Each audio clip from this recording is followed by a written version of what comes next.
Bismillahirrahmanirrahim. Assalamu alaikum. Governor Sindh, Chief Minister Sindh, Co-Commander Karachi, members of the business community, members of the diplomatic corps, my parliamentarians, my ministers, welcome. Today, we do not merely mark the passage of time. We mark the endurance of a nation. We commemorate not just a victory, but the vindication of an idea, the very idea of Pakistan. 1 year ago, Pakistan stood at the edge of uncertainty. The drums of conflict echoed across our borders. The air was thick with fear, speculation, and the designs of those who believed Pakistan could be bent, Pakistan could be broken, or Pakistan could be bullied. They were wrong. They were wrong because they did not understand. They did not understand Pakistan. They did not understand the spirit that was forged in 1947, tempered in adversity and strengthened in sacrifice. This victory was not the victory of weapons alone. It was a triumph of resolve. It was a triumph of unity. It was the triumph of people who refused to kneel.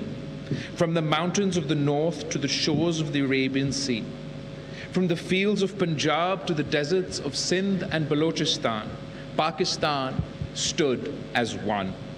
Our armed forces fought with courage, discipline, and honor. Our diplomats defended our position with clarity and conviction. And our people, our brave and resilient people, stood firm behind their nation. Let us remember, victory is not measured by territory held or battles won.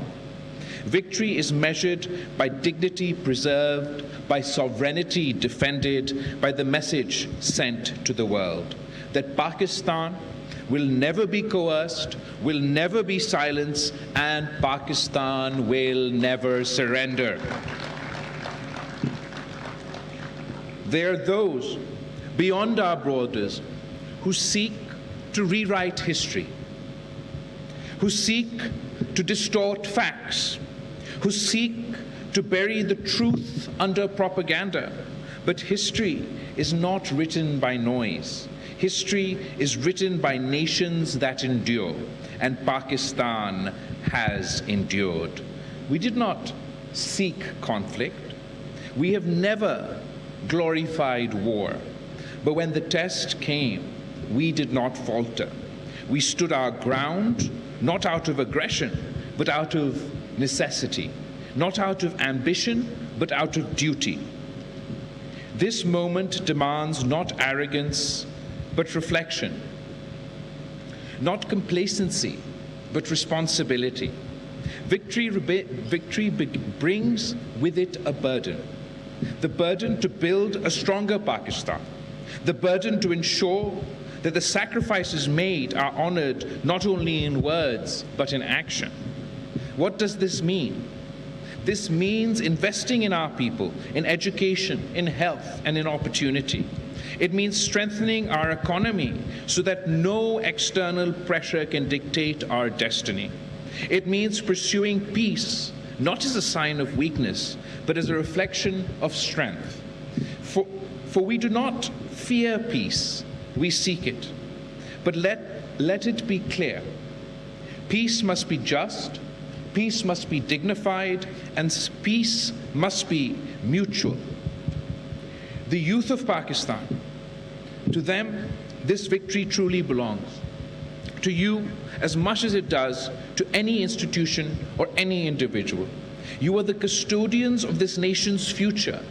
You are the generation that must transform resilience into progress and courage into creativity. Do not inherit this victory as memory. Inherit it as a mission. Let us all remember those who paid the ultimate price, those whose names are etched not just in stone, but in the conscience of this nation. We owe them more than gratitude. We owe them a Pakistan worthy of their sacrifice.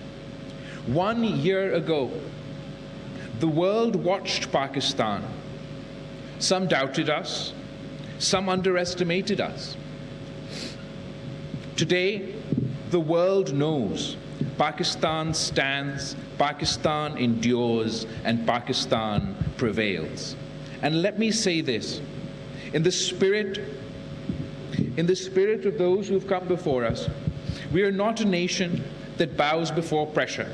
We are not a nation that compromises its sovereignty. We are a nation that rises again and again, stronger, prouder, and more united. Long live Pakistan. Long live the will of its people. Pakistan, Hamesha Zindabad.